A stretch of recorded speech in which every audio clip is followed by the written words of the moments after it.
మనందరికీ తెలిసినటువంటి గొప్ప రిఫార్మర్ మార్టిన్ లూథర్ గారు. విన్నారా ఆయన పేరు? అందరూ ఇంచుమించుగా వినే ఉంటారు. లూథరన్ ఆ సిద్ధాంతాలను, ఆ సంఘాలను స్థాపించినటువంటి ఆ ప్రథమ వ్యవస్థాపకులు మార్టిన్ లూథర్ గారు. ఆయన ఒక స్త్రీని వివాహం చేసుకున్నాడట. క్యాథరీనా వాన్ బోరా అనేటువంటి ఒక స్త్రీని పెళ్లి చేసుకున్నాడట.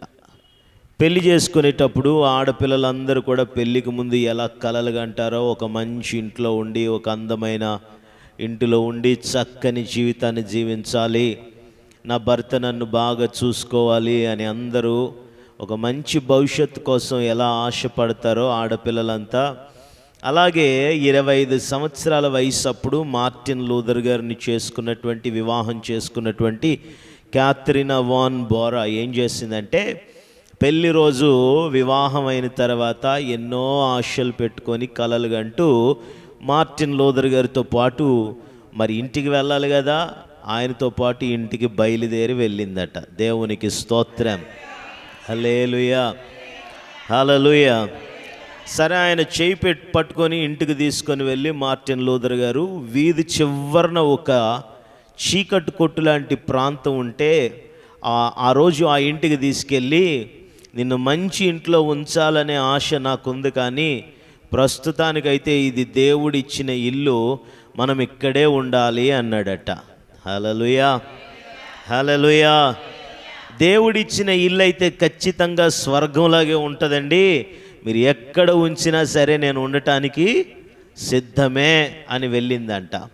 చదువులేంది కాదు, చదివింది కొద్దో గొప్ప, మంచిగా నర్సు చదివింది, నర్సు ట్రైనింగ్ అయింది, చక్కని ఉద్యోగాన్ని కూడా చేసుకునేటువంటి అవకాశము ఆ స్త్రీకి ఉంది. ఆమెన్. కానీ దేవుని సంకల్పం మార్టిన్ లూథర్ గారిని చేసుకుంది.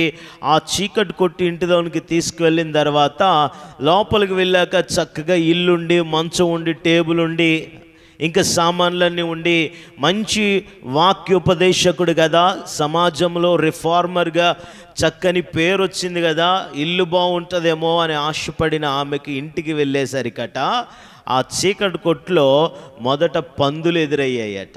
ఏమి ఎదురయ్యాయి చెప్పాలి? మన ఆడపిల్లలకు అత్తగారి ఇంట్లో అడుగు పెట్టగానే ఏమి ఎదురవ్వాలి? సకల భోగాలు ఎదురవ్వాలి. అంతేనా కాదంటారా? మనం కూడా అలా కోరుకున్న వాళ్ళమే. మనం అంటే మీరు, దేవునికి స్తోత్రం, హల్లెలూయా. అలా కోరుకున్న వారే కాలు కింద పెట్టకుండా చూసుకునేటువంటి మా భర్త రావాలని మొక్కుకుంటారు వీళ్ళు పెళ్ళికి ముందే. పాపం అలాగే కలలుగా అన్నది కోరికలు కోరి వెళ్ళింది. కానీ క్యాథరీనా వాన్ బోరా ఇంటికి వెళ్ళేసరికి ముందు పందులు ఎదురయ్యాయట. ఆ వెనక నుంచి తీసుకొచ్చి ఉంటాడు ఈయన, ఇంటి ముందు నుంచి తీసుకురాకుండా వెనక నుంచి తీసుకొచ్చి ఉంటాడు, ఇంకో దారి ఉంటుందిలా ఇంటికి అనుకొని 4 అడుగులు వేసేసరికి ఆ పక్కన కొన్ని కుక్క పిల్లలు, ఈ పక్కన కొన్ని మందలు ఆవులు, గేదెలు, ఆ మూలనేమో కొన్ని బాతులు, ఆ చివరనేమో ఒక చిన్న కొలనుంటే అందులో కొన్ని చేప పిల్లలు, అంత అస్తవ్యస్తంగా పశువుల సంతలా కనిపించిందట. దేవునికి స్తోత్రం చెప్పుదాం, హల్లెలూయా. అంత పరిస్థితిని అంతా చూసేసరికి ఆమెకు భయం వేసిందట.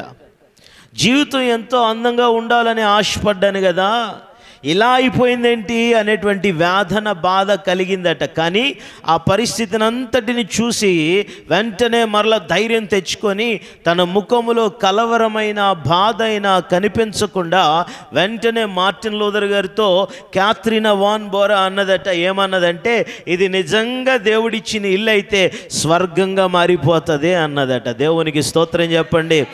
దేవుడు నన్ను ఇక్కడ తీసుకురావటం దేవుని చిత్తం అయితే ఇది స్వర్గంగా మారిపోతుంది. దేవునికి స్తోత్రం, హల్లెలూయా. ఈ రోజుల్లో చూస్తున్నాం, పెళ్ళైన 2వ రోజుకో 3వ రోజుకో ఇబ్బంది పడిపోయి నిలబడలేక అటుగిటుగా సంసారాన్ని పాడు చేసేసుకుంటూ పెరుక్కొని అది చింపిన విస్తరలా చేసేసుకుంటున్న వాళ్ళు లేకపోలేదు.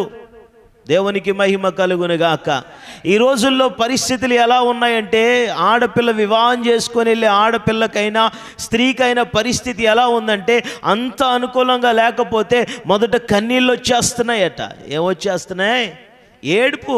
మొదటి రోజునే అమ్మకు ఫోన్ చేసేసి ఏడుస్తుంది, అమ్మా నేను ఇక్కడ చెప్పాలి ఉండలేను.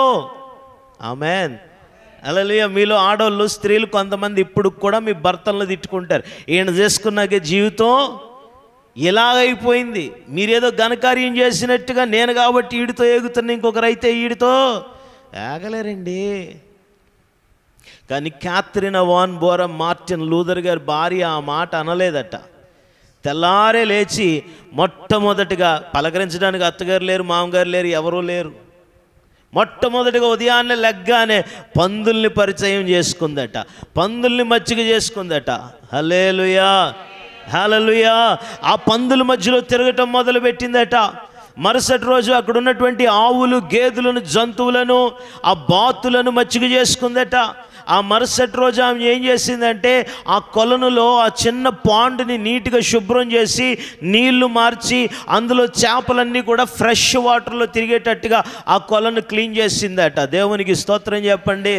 హల్లెలూయా, హల్లెలూయా. ఎన్ని కలలు కన్నాను, నా బ్రతికిలాగైపోయింది అని ఆడలేదట.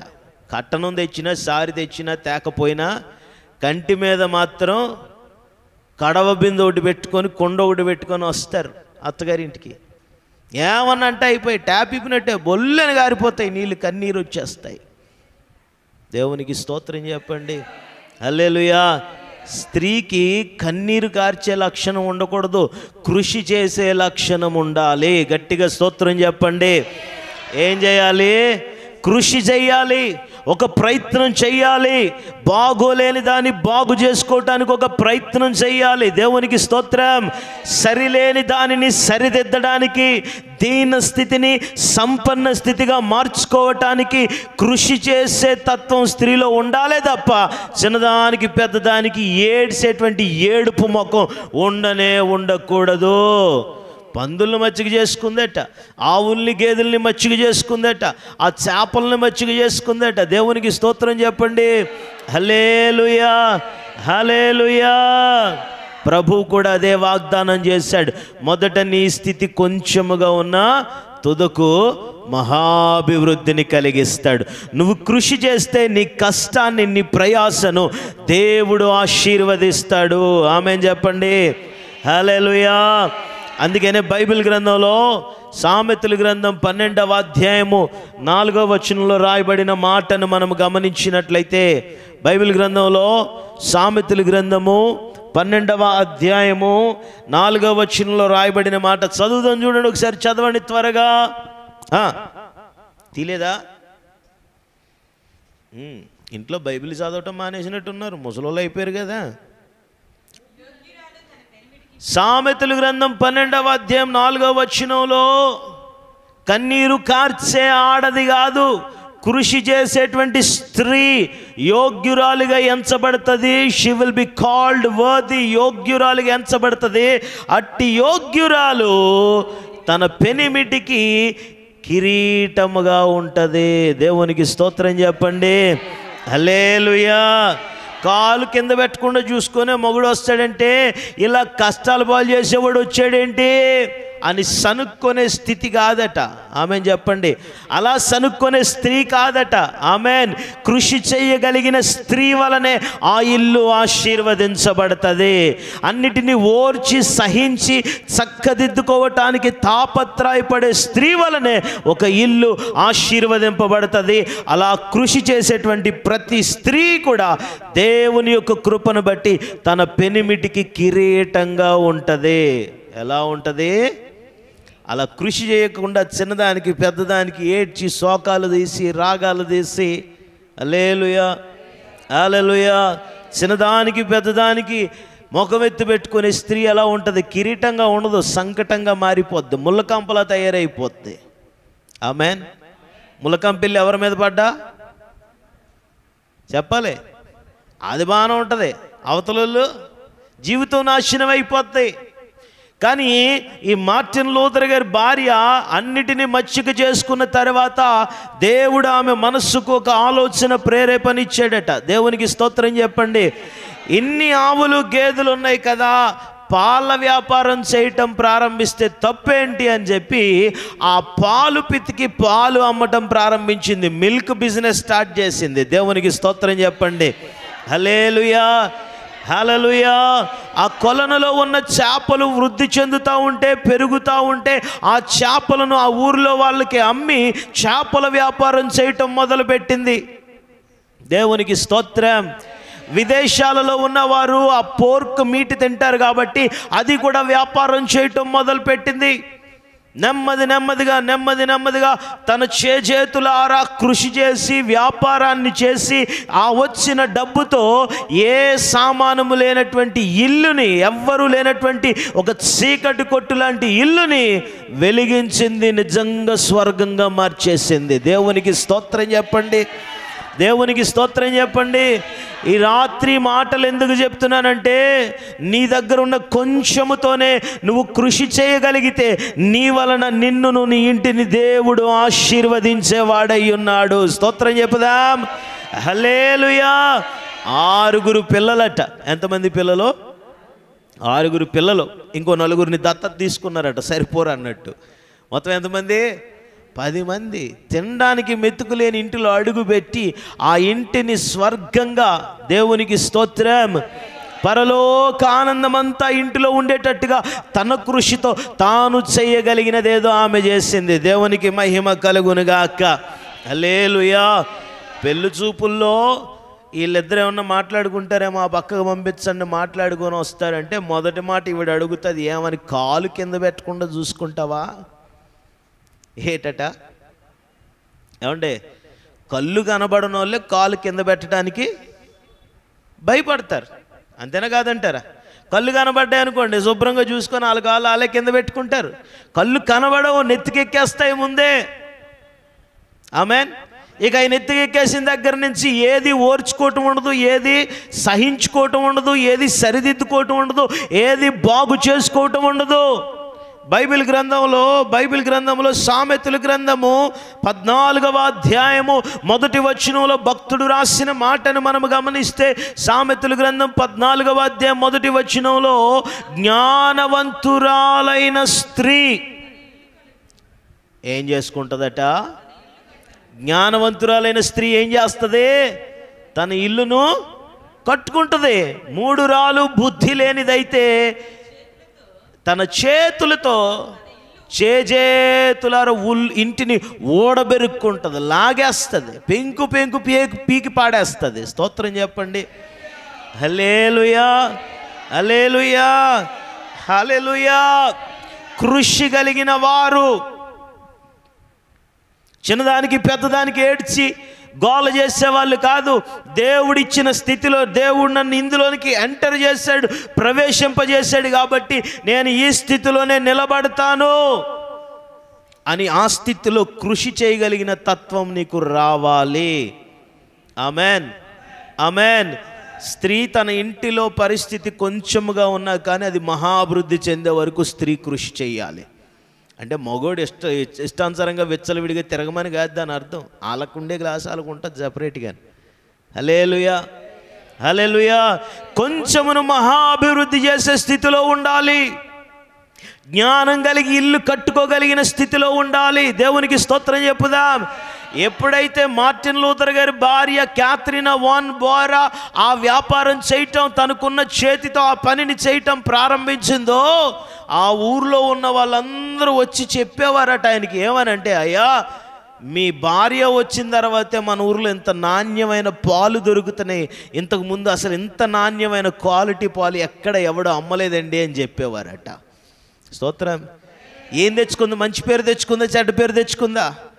ఇల్లు కట్టుకుంటూ తన బ్రతుకును కట్టుకుందా, లేకపోతే ఇల్లును పీకి తన బ్రతుకును కూడా పందిరి పీకినట్టుగా పీకేసుకుందా? కృషి చేయటం నేర్చుకోవాలి. దేవునికి స్తోత్రం చెప్పుదాం, బిగ్గరగా స్తోత్రాలు చెప్పుదాం. హల్లెలూయా. నీవు కృషి చేసే కొలదిగా ప్రభువు నిన్ను విస్తరింపజేసి వృద్ధి చేయటం ప్రారంభిస్తాడు. మనందరికీ తెలుసు పెద్ద పాస్టర్ గారు క్రీస్తువేనమ్మ గారు. ఆమెన్, హల్లెలూయా.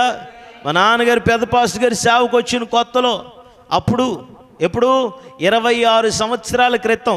దేవునికి మహిమ కలుగునుగాక. 20 రూపాయలు 30 రూపాయలు ఇచ్చేవారు. వారానికి ఇంట్లోకి 20 రూపాయలు 30 రూపాయలు. ఏమన్నా వస్తాయా? సరిపోతాయా? ఎందుకు, దేనికి సరిపోవు. దేవునికి స్తోత్రం చెప్పండి. సేవలో ప్రభు కానుకలు ఇస్తే, సేవలో తినటానికి ఏమన్నా దేవుడిస్తే, ఆయన తీర్మానించుకున్నాడట. ఏమనంటే 100 రూపాయలు నువ్వు ఇస్తే కనుక 75 రూపాయలు నీ సేవకు వాడతా, 25 రూపాయలు నేనే వాడతాను, నేను ఇంటికి వాడతానని తీర్మానించుకున్నాడట. ఆమేన్. మాకు ఫీజు కట్టడానికి డబ్బులు ఉండేవి కాదు, మా నాన్నమ్మ కట్టేది ఫీజు. అంత సేవకే, దేవుని పనికే అని తీర్మానించుకొని ఇంటికి 20 రూపాయలు ఇస్తే ఏ ఇల్లాలన్న ఇల్లును నడిపించగలదా చెప్పండి? మా అమ్మ ఏం చేయాలి? గొడవెట్టుకొని కొట్లాడెట్టుకొని, ఇలాంటి నాకు అక్కర్లేదు, మా నాన్నగారు ఈడు ఇంజనీర్ అని చెప్పి పెళ్లి చేస్తే ఇలా సేవలోకి వచ్చేసాడు, కడుపులు మాడి చేస్తున్నాడు అని చెప్పి బయలుదేరి వెళ్ళిపోవాలా? వదిలేయాలా? వీధులు పాలు చేసేయాలా? కానే కాదు. దేవునికి స్తోత్రం. మా అమ్మగారు, క్రీస్తువైన అమ్మగారు కష్టపడి కృషి చేయటం ప్రారంభించింది. దేవునికి స్తోత్రాలు చెప్పుదాం. కష్టపడేది, ఉన్న స్థితిలోనే కృషి చేసేది, ఉన్న దాంట్లోనే ఎలాగైనా ఇల్లు కట్టుకోవాలనేటువంటి తాపత్రయంతో ప్రయాసపడేది. ఆ ప్రయాసకు కాస్త ప్రార్థనను జత చేసింది. దేవునికి స్తోత్రం చెప్పండి. ఏం చేసింది?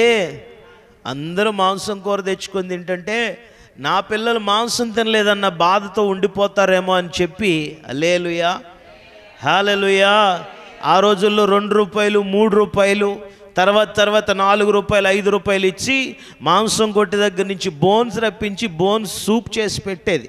చాలా శ్రేష్టమైన ఆహారమే. కానీ మా నాన్న మాకు తిండి పెట్టలేదు అన్న భావన రాకుండా ఉండటానికి కష్టపడి ఆ రోజుల్లో అలా సేవ చేస్తే, కృషి చేస్తే పరిచర్యని ఇంతగా దేవుడు ఆశీర్వదించాడు. దేవునికి స్తోత్రం. కన్నీరు కార్చటం కాదు, కృషి చేసి కట్టుకోవటం రావాలి మనకి. దేవునికి మహిమ కలుగునుగాక.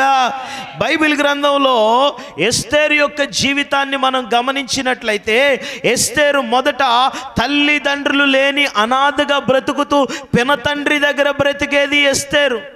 ఆమేన్, హల్లెలూయా.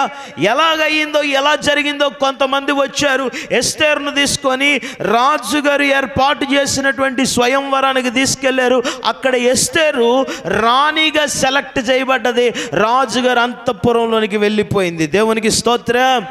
తంతె బూర్లు గంపులో పడ్డట్టుగా పడ్డాను, కాలు కింద పెట్టనివ్వకుండా చూసుకునేటువంటి వాడు దొరికాడు.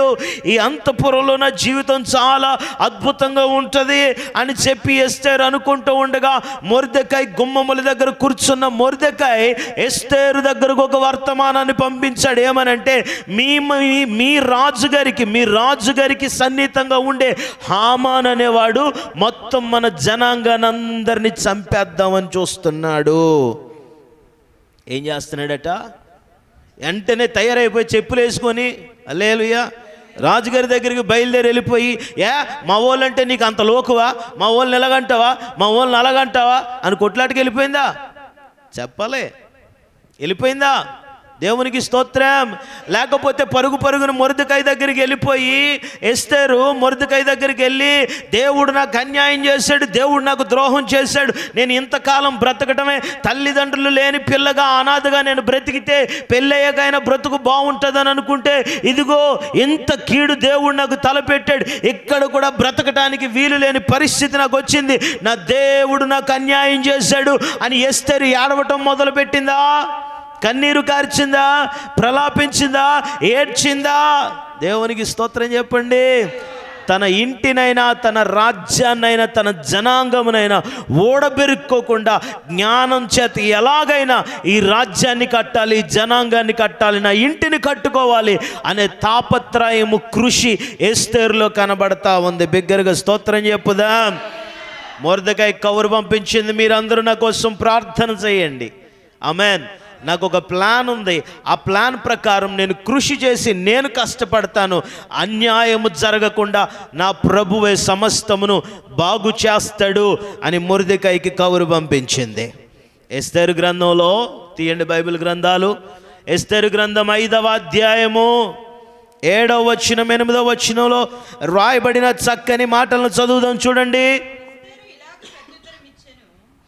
ఎస్తేరు ఇలాగు ప్రత్యుత్తరం ఇచ్చాను. రాజుగారింటికి, రాజుగారి అంతఃపురానికి వెళ్ళాక రాజు ఎస్తేరుని అడుగుతున్నాడు, ఎస్తేరు నువ్వు ఇలా రావటానికి గల కారణం ఏంటో చెప్పు, నీకు ఏం కావాలంటే అది ఇస్తాను, నా రాజ్యంలో సగభాగమైన నీకు ఇచ్చేస్తాను, ఏం కావాలో చెప్పు. ఈవిడికి ఏడడం చేత కాదండి. చిన్నదానికి పెద్దానికి ఏడ్చి, చిన్నదాన్ని పెద్దాన్ని గిల్లి రేపి గొడవలు పెట్టుకునే టైప్ కాదు ఎస్తేరు. అన్నిటికీ కృంగిపోయే రకం కాదు ఆమె. కృషి చెయ్యాలి, కష్టపడాలి, ఒక ప్రయత్నం చేస్తే పోయేదేమీ లేదని ప్రయత్నం చేసి రాజుగారితో ఎస్తేరు అంటున్నటువంటి మాట 7వ అధ్యాయం 5వ అధ్యాయము 7-8 వచనాలు చదవండి దయచేసి. రాజువైన నీ దృష్టికి నా మీద ఏమన్నా దయ కలిగితే నా మనవి చొప్పున నా కోరిక చెప్పున జరిగించుట చేయటానికి రాజువైన నీకు అనుకూలమైతే, రాజువైన నీవును హామానును మీకోసము రేపటి దినాన నేను చేయబోవు విందుకు రావలెను. స్తోత్రం చెప్పండి, బిగ్గరగా స్తోత్రాలు చెప్పండి. ప్రాణం పోయే పరిస్థితి, రాజు శాసనం, government order, Kings order release అయింది. ఆమెన్. యూదులందరినీ చంపండి అని ముద్రయించుకొని వెళ్ళాడు హామాన్ అన్నవాడు. హల్లెలూయా. ఇప్పుడు కంగారు పడిపోయి గుండ్లు బాధేసుకొని గోల చేసేసి వాళ్ళ రోడ్డు మీదకి లాగేసి వీళ్ళ రోడ్డు మీదకి లాగేసి ఇలాటోడు అలాటోడు అని ప్రచారం చేసేయాలా? ఎస్తేరుది ఆ బ్యాచ్ కాదండి. ఆమెన్. కన్నీరు బ్యాచ్ కాదు. హల్లెలూయా. మొర్దెకై సాగనంపినప్పుడు ఎస్తేరుకి సారి బూరి ఏమన్నా పెట్టాడో లేదో తెలియదు, కానీ కంటి మీద అయితే కన్నీటి కొండనైతే పెట్టలేదు ఎస్తేరుకి. దేవునికి స్తోత్రం చెప్పండి. కృషి కలిగిన స్త్రీ ఎస్తేరు. ఆమెన్. రాజు దగ్గరికి వెళ్ళి తన ప్రయత్నం తను చేస్తుంది, పరిస్థితిని చక్కదిద్దటానికి, ప్రజలను తప్పించటానికి, రాజ్యానికి చెడ్డ పేరు రాకుండా, రాజుకు చెడ్డ పేరు రాకుండా ఆ పరిస్థితిని మార్చడానికి ప్రయత్నం చేస్తూ ఒక్క ప్రయత్నంగా వెళ్ళి ఏమని అడుగుతుందంటే, రాజా రేపటి దినాన్న నీవును ఈ హామానను వీడును మీరిద్దరూ కూడా నీకిష్టమైతే నా మీద దయ కలిగితే గనక మా దగ్గరికి భోజనం చేయటానికి రావాలి. ఆమెన్. ఆ రోజుల్లో రాజుగారు పిలవకుండా రాణి రాజుగారి అంతఃపురానికి వెళ్ళకూడదు ఆ రోజుల్లో. అందుకనే రిక్వెస్ట్ చేస్తుంది రమ్మని, ఒక ప్రయత్నం చేస్తుంది, అందరినీ ప్రార్థనలో ఉండమంది. స్తోత్రం చెప్పండి. నాకు బుద్ధి దేవుడు ఇవ్వాలి. ఆమెన్. నాకు జ్ఞానము దేవుడు ఇవ్వాలి. కట్టుకోవటము బాగు చేసుకోవటం నాకు దేవుడు నేర్పాలి. నా పరిస్థితి గందరగోళంగా ఉన్న చక్కగా కీర్తి ప్రతిష్టలు కలిగిన దానిగా దేవుడే మార్చాలి. మీరంతా ప్రార్థన చేయండి, నేను ఒక ప్రయత్నం చేస్తాను. కృషి కలిగిన స్త్రీ ఎస్తేరు. హల్లెలూయా. ఎంతమందికి అర్థమవుతుంది? ఎంతమందికి అర్థమవుతుంది? చిన్నదానికి పెద్దదానికి ఏడిసేయటం, చిన్నదానికి పెద్దదానికి అత్తగారిని మామగారిని భర్తని తిట్టుకోవటం, లేకపోతే చిన్నదానికి పెద్దానికి సర్దుకొని తల్లిగారి ఇంటికి వెళ్ళిపోవటం, బయలుదేరిపోవటం, చిన్నదానికి పెద్దానికి ఆ పెళ్లి పెద్ద ఎలాగన్నాడు, ఈడు అలాగన్నాడు, ఆడలాగన్నాడు, ఆండ్రమ్మని ఈండ్రమ్మని అందరిని లాగి పంచాయతీ పెడదాం. ఇది కాదు. జ్ఞానవంతురాలివైతే కృషితో ఒక ప్రయత్నాన్ని చేస్తావు, నీ ప్రయత్నాన్ని దేవుడు సఫలం చేస్తాడు. ఆ ప్రయత్నంతో అన్నీ చక్కదిద్దబడతాయి. దేవునికి స్తోత్రం చెప్పండి. ఎస్తేరు కోరుకున్నట్టుగానే రాజు హామానును తీసుకొని ఎస్తేరు దగ్గరకు వచ్చాడు. మళ్ళీ నెక్స్ట్ డే కూడా భోజనానికి రమ్మంది. నెక్స్ట్ డే కూడా భోజనానికి వచ్చారు. స్తోత్రాలు చెప్పండి. హల్లెలూయా. 2 రోజులు అయిపోయింది. ఎస్తేరు ప్రయత్నం చేసి కృషి చేసి 3వ దినాన్న చంపుటానికి శాసనాన్ని తీసుకొచ్చిన వాడే ఉరికంబాల మీద వేలాడుతూ కనబడ్డాడు. ఉరికంబాల మీద వేలాడదీయబడ్డాడు. చంపుతానని బెదిరించిన వాడే 3వ దినానికి చచ్చిన శవం అయిపోయాడు. నీ కృషికి ప్రతిఫలాన్ని దేవుడు దయచేస్తాడు. కన్నీరు పెట్టి ఏడవటం కాదు, కృషి చేసి ప్రయత్నం చేసి ఆ పరిస్థితిని బాగు చేయటానికి నీ వంతు ప్రయాస నువ్వు పడాలి. స్తోత్రం చెప్పండి. భర్త తాగుబోతైతేనే నీ కృషి నీ భర్తను ఖచ్చితంగా మార్చగలదు. నువ్వు ప్రయత్నం చేయి. భర్త మాట వినకుండా కుటుంబాన్ని పట్టించుకోకుండా అస్తవ్యస్తంగా జీవిస్తూ ఉంటే నీ కృషి, నీ ప్రయత్నము నీ భర్తను మార్చగలదు. నీ కుటుంబం ఒక మాదిరికరమైన కుటుంబంగా ప్రభువు మార్చగలడు. స్తోత్రం చెప్పండి, స్తోత్రం చెప్పండి బిగ్గరగా. హల్లెలూయా. నీ భర్తకు రక్షణ లేకపోతేనే సంఘం అందరిని ప్రార్థన చేయమని అడుగు. నీ వంతు ప్రయాస ప్రయత్నం నువ్వు చేయి, కృషి చేయి. ప్రభువు తన రక్షణను నీ ఇంట వెల్లడిపరచగలిగిన దేవుడై ఉన్నాడు. స్తోత్రం చెప్పు బిగ్గరగా, స్తోత్రం చెప్దా. హల్లెలూయా, హల్లెలూయా. ఎస్తేరు ఒక కృషి చేసింది, కొంచెం ప్రయత్నం చేసింది, తన ఇల్లు కట్టబడింది, తన రాజ్యం కట్టబడ్డది. ఆమెన్. యోగ్యురాలైన ఆ స్త్రీ రాజుకు అవమానం రాకుండా రాజ కిరీటానికి ఘనతను తీసుకొచ్చింది. తన పెనిమిటికి ఆమె కిరీటంగా నిలిచింది. స్తోత్రం చెప్పండి. హల్లెలూయా, హల్లెలూయా. దేవుడట స్త్రీని చేసినప్పుడు పురుషుని యొక్క పక్కటెముకను తీసి చేశాడట. ఎవరిని తీసి చేశాడు? ప్రతి స్త్రీ, వివాహమైన ప్రతి స్త్రీ తన పురుషుని యొక్క, భర్త యొక్క, తన యజమానుని యొక్క ఎముక. స్తోత్రం చెప్పండి. మా నాన్న మోసపోయి దిక్కుమాలినోడిని అంటగడిచాడండి నాకు. ఆయన దిక్కుమాలినోడైతే ఎముకేమవుతుంది? ఎముక కూడా దిక్కుమాలిందే. హల్లెలూయా. ఈ దరిద్రుడు తగిలేడండి నాకు. ఆ దరిద్రుడైతే ఎముకేమవుతుంది? ఎముక కూడా దరిద్రు కొట్టుమే ఇంకెముకే. Amen, amen. మొదట పరిస్థితి కొంచెంగానే ఉంటుంది, నీ కృషితో నువ్వు బాగు చేసుకోగలగాలి. ఇంకొక మాట చెప్పి నేను ముగించేస్తాను. జీవితంలో అన్నీ పోగొట్టుకుందట రూతు. ఏం పోగొట్టుకుంది? మంచి యవన ప్రాయంలో భయంకరమైన దెబ్బ తగిలేసింది. భర్త చనిపోయాడు. ఎన్ని ఆశలతో వచ్చిందో వివాహం చేసుకొని పేకమేడ కూలిపోయినట్టుగా బ్రతుకు ఛిద్రం అయిపోయింది రూతుది. అయినా నయోమితో రూతు ఒక మాట అంటది. ఏమనంటే, నీ జనులే నా జనులు, నీ దేవుడే నా దేవుడు, నీ ప్రజలే చెప్పాలి, చెప్పాలి. దేవునికి స్తోత్రం. హల్లెలూయా, హల్లెలూయా. నయోమితో పాటు బయలుదేరి దేవుడు మరలా ప్రాంతమును దర్శించాడని ఎరిగి మరలా నయోమితో పాటు రూతు బయలుదేరి వచ్చేసింది. అక్కడికి వచ్చిన తర్వాత అక్కడ పరిస్థితులు అంతకన్నా ఘోరంగా ఉన్నాయి. దేవుడు అందరిని దర్శించి ఆశీర్వదించాడు, కానీ వీళ్ళిల్లు మాత్రం ఇంకా శోకంతోనే ఉంది. నయోమి రూతు యొక్క బ్రతుకులు వేదంతోనే ఉన్నాయి. వాళ్ళ ఇల్లు కన్నీటి పర్యంతం అయిపోయింది, కన్నీటితోనే నింపబడిపోయింది. ఎక్కడా గాయం మానటం లేదు, ఎక్కడా విచారం తగ్గటం లేదు. అయితేనే ఆ ఏడుపుల్లో ఏడుస్తూ కూర్చొని జీవితం ఇంతే అనుకొని జీవితానికి వేరే ప్రత్యామ్నాయాలు వెతుక్కోవాలా? వెతుక్కోలేదు. రూత్ ఏం చేసింది? ఒక్కసారి కృషి చేస్తాను, దేవునికి స్తోత్రం, కొంచెం ఓర్చుకుంటాను, ఇంకొక ప్రయత్నం చేస్తాను, దేవునికి స్తోత్రాలు చెబుదామా బిగ్గరగా? ఆమేన్, ఆమేన్. బోయజు యొక్క పొలంలోనికి వెళ్ళిందట. ఎక్కడికి వెళ్ళింది చెప్పండి? బోయజు పొలంలోనికి వెళ్ళిందట. ఆ పొలంలోనికి వెళ్ళేసరికి అక్కడ కొంతమంది పంట కోస్తూ ఉన్నారట. ఏం చేస్తున్నారు? పంట కోసేటప్పుడు ఎలా కోస్తారు? మనం కాలు చాపేసి చేట పెట్టుకుని ఒక్కొక్క గింజ ఏరినట్టు ఏరుతారేటి వాళ్ళు. గింజ గింజ కోస్తారా, తెంపుతారేటి?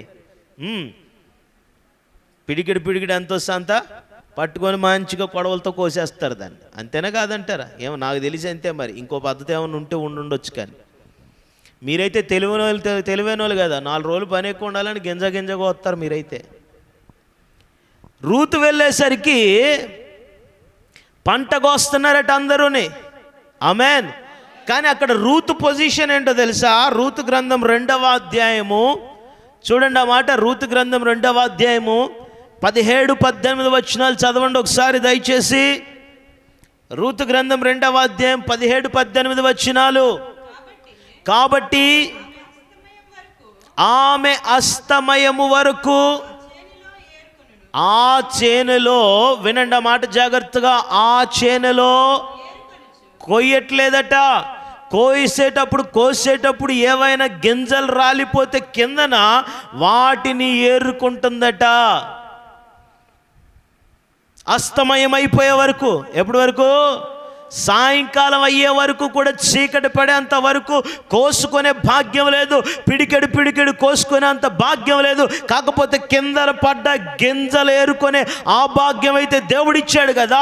అటిని బట్టి ఏడకుండా, వాటిని బట్టి కన్నీరు కార్చకుండా ఆ గింజలను ఏరుకోవటానికైనాను నా వంతు కృషిని నేను చేస్తాను. హల్లెలూయా. ఎండ దెబ్బ గట్టిగా తగులుతుంటే ఓపుకు బట్టి ఓర్చుకొని ఒక ప్రయత్నం చేద్దాం. బ్రతుకు గాయాలు పాలైపోయిన ఈ బ్రతుకు బాగుపడడానికి ఒకసారి ప్రయత్నం చేద్దామని గింజ ఏరటం మొదలుపెట్టిందట. మనలాగే ఏరలేదు. మనకు ఒక్కొక్క గింజ ఏరమంటే, కొయ్యమంటేనే గింజలు కోస్తాం మనం. ఇక మళ్ళీ గింజలు ఏరమంటే మధ్యాహ్నం 3-4 గింజలు ఏరుతాం, సాయంత్రం ఇంకో 4-5 గింజలు ఏరుతాం. ఇంతేనమ్మా, నడుము పెట్టేస్తుంది నా వల్ల అసలు కాదంటాం మనం. ఆమేన్. గింజలన్నీ ఏరి, చదువుదాం 17-18 వచనాల్లో. గింజలన్నీ ఏరుకున్న వాటిని దొల్లగొడితే, పొట్టు చెదరగొట్టేస్తే అవి దాదాపు తూమెడు ఎవలాయను. స్తోత్రం చెప్పండి.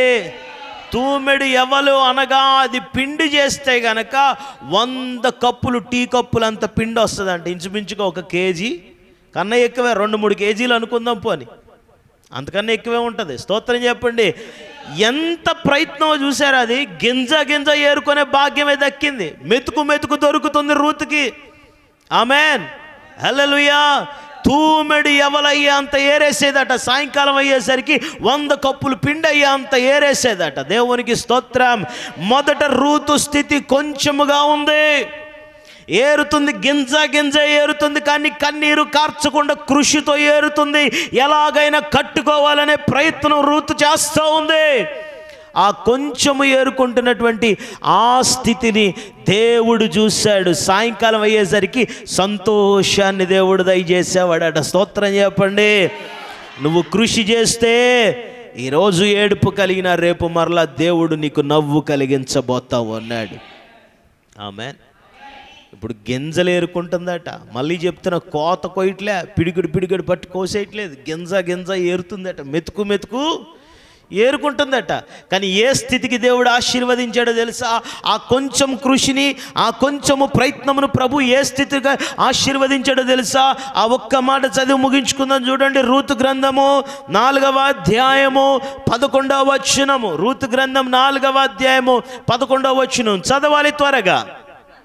అందుకు రూతు బోయజును పెళ్లి చేసుకుంటున్న తర్వాత, వివాహం చేసుకున్న తర్వాత, ఊరి పురద్వారమునున్న పెద్దలు, ప్రజలందరూ పెద్దలను, మేమే సాక్షులం. ఇదిగో, ఒకప్పుడు కోత కోసుకోవటానికైనా భాగ్యం లేక కోస్తున్నప్పుడు కింద రాలిపోయిన గింజలు ఏరుకున్న నిన్ను, యెహోవా నీ ఇంటికి వచ్చిన ఈ స్త్రీని, ఇశ్రాయేలీల వంశమును వర్ధిల్ల చేసిన రాహేలు వలెను, ఆ రాహేలును పోలిన దానిగాను, లేయాను పోలిన దానిగాను చేయునుగాక. గింజ ఏరుకున్న ఆమెను చూసి ఊరి పెద్దలు, ఊరి జనమంతా చేతులు పైకెత్తే, నీ కృషికి, నీ ప్రయత్నమునకు తగ్గట్టుగా యెహోవా రాహేలు వలె నిన్ను ఆశీర్వదించునుగాక అని దీవిస్తూ ఉన్నారు. గట్టిగా చప్పట్లు కొట్టి దేవునికి స్తోత్రం చెప్పుదా. చిన్న ప్రయత్నమైన వ్యర్థంగా పోనివ్వడండి దేవుడు. నువ్వు కొంచెం కష్టపడిన వ్యర్థంగా పోనివ్వడు దేవుడు. ఆయన సన్నిధిలో నువ్వు కార్చే కన్నీటి బొట్టులో ఒక్క కన్నీటి బొట్టునైనా వ్యర్థంగా పోనివ్వని దేవుడు. స్తోత్రాలు చెబుదాం బిగ్గరగా, స్తోత్రం చెబుదాం బిగ్గరగా. ఇక బ్రతికింతే అనుకోవటమో, లేకపోతే బ్రతికి ఎలాగ అయిపోయింది అనుకున్న బ్రతికి ఎలాంటిది అనుకోవటమో కాదు. ఆమేన్, ఆమేన్. అందరూ అనుకున్నారంటే దీనికేం పోయే కాలం రా, ఈ గింజలు ఏరుకోకపోతేనే, అడుక్కొని దానిలాగా ఈ గింజలు ఏరుకోకపోతేనే ఇంకో పని ఏదైనా చేసుకోవచ్చు కదా, ఈ పొలంలోనికి రావాలంటే ఇంకో పని చేసుకోవచ్చు కదా అన్న వాళ్ళందరి ఎదుట ఆ పొలానికి యజమానురాలిగా దేవుడు మార్చేశాడు. స్తోత్రం చెప్పండి, స్తోత్రం చెప్పండి. ఆ పొలానికి యజమానురాలే కాదు, ఆ ఊరిలో ఉన్న స్త్రీలందరికీ మాదిరిగా దేవుడు మార్చేశాడు. ఆమేన్. ఎన్ని గాయాలు పాలైన స్థితిలో ప్రారంభించిందో, కానీ గాయాలన్నీ కట్టబడి రాహేలుతో కంపేర్ చేస్తున్నారట, యాకోబు భార్య అయిన రాహేలుతో. ఆమేన్. మన భాషలో చెప్పాలంటే, ఇదిగో మీ అమ్మమ్మ ఎంత గొప్పదో అలాగ దేవుడు నిన్ను దీవించునుగాక, మీ నాన్నమ్మ ఎంత గొప్పదో అంత గొప్పగా నిన్ను కన్న తల్లి ఎంత గొప్పదో అంత గొప్పగా దేవుడు నిన్ను దీవించునుగాక, మీ వంశంలో ఉన్న స్త్రీలందరూ వర్ధిల్లినట్లుగా నీవును వర్ధిల్లుదువుగాక అని ఊరి పెద్దలందరూ పొగుడుతున్నారట ఆమెని. ఊర్లో ఉన్న వాళ్ళందరూ పొగుడుతున్నారంట ఆమెని. ఒకప్పుడు అందరూ చిన్న చూపు చూశారు. ఆ కొంచెం కృషి, ఆమేన్ ఆమేన్, రూతు జీవితాన్ని దేదీప్యమానంగా వెలిగించింది. 3 రోజులు కదా, ఉపవాసం ఉండి ప్రార్థన చేస్తున్నావు కదా. హల్లెలూయా. ప్రభు నీ కృషిని జ్ఞాపకం చేసుకున్నాడు. గట్టిగా ప్రభు నీ మనవులను అంగీకరించాడు. బిగ్గరగా స్తోత్రాలు చెప్పుదాం. హల్లెలూయా, హల్లెలూయా. చెప్పుకోవడానికి ఎవ్వరు లేరు అని బాధపడ్డావేమో, ఇదిగో దేవుడు నిన్ను నిలిపిన ఆ స్థానంలోనే, ఆ స్థితిలోనే నీవు ఉన్న స్థితిని స్వర్గంగా మార్చుకునేటట్టు శక్తిని ప్రభువు నీకు దయచేస్తాడు. స్తోత్రాలు చెబుదాం బిగ్గరగా. హల్లెలూయా, హల్లెలూయా. ముందు ఫస్ట్ రోజు గింజలు ఏరుకొని వెళ్ళిందట. ఏం చేసింది రూతు? ముగిచ్చేస్తున్నాను, ఇక టైం అయిపోయింది, నాకు ఇచ్చిన టైం అయిపోయింది. ఏం చేస్తుంది? ముందు గింజలు ఏరుకొని వెళ్ళిందంట. ఇప్పుడు బల్ల దగ్గర కూర్చొని పనివారికి వడ్డిస్తుంది, బల్ల దగ్గర కూర్చొని భర్తకు వడ్డిస్తుంది, బల్ల దగ్గర కూర్చొని అంత మేనేజ్మెంట్ లెక్కలన్నీ సరి చూసుకుంటుందట సాయంకాలం అయ్యేసరికి. ఆమేన్. గింజలు బట్టినది చేతితో విస్తారంగా బట్టి తన కోట్లలో నింపుకోవటం ప్రారంభించిందట. భక్తుడు అంటాడు, క్రీస్తేసునందు దేవునిలో ఉండి, దైవికంగా ఉండి, దేవుని భయముతో వాక్యానుసారంగా నువ్వు చేసే ఏ ప్రయాసనైనా ప్రభు మర్చిపోవటానికి అన్యాయస్తుడైన దేవుడు కాదు. నీ కష్టాన్ని దేవుడు వ్యర్థంగా పోనిచ్చే దేవుడు కాదు. కళ్ళు మూసుకొని దేవుని వైపు చూద్దాం, అందరం ప్రార్థన చేసుకుందాం.